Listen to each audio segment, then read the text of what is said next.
এটা একটা ভালো প্রশ্ন। দেখতে চাই। সেটা হচ্ছে আমার সাথে কথা হয়েছিল একটা কাজে, বাট বললাম না যে আরেকটু আমার মনে হয় যে সময় নিয়ে মানটা বাড়ানো দরকার।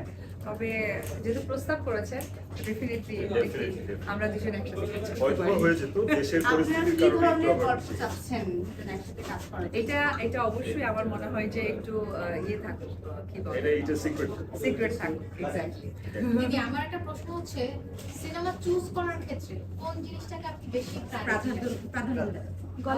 প্রথমেই হচ্ছে না, অবশ্যই ডিরেক্টর, কারণ একটি ডিরেক্টর যে কোনো গল্পকেই সে তার জায়গায় পৌঁছে দিতে পারবে।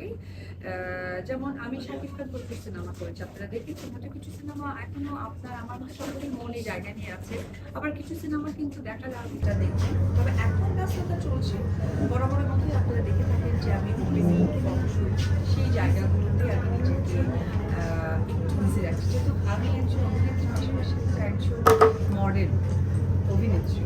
তো সেটাও আমার কাজ, এটা আমার কাজের বাইরে কিছু নয় যে আমি কাজের এটা প্রফেশন না, সে প্রফেশনে যাচ্ছি। যে আমি একজন ডাক্তার হয়ে গেলাম হঠাৎ করে আপনারা দেখতে পেলেন, তা কিন্তু নয়। দেখতে পাচ্ছেন আমি শ্যুট করছি, ওপেনিং করছি, ব্র্যান্ড অ্যাম্বাসেডার হচ্ছি, ব্র্যান্ডের সাথে পরিচিত করাচ্ছি সকল মানুষকে। সেই ব্যস্ততাটা চলছে।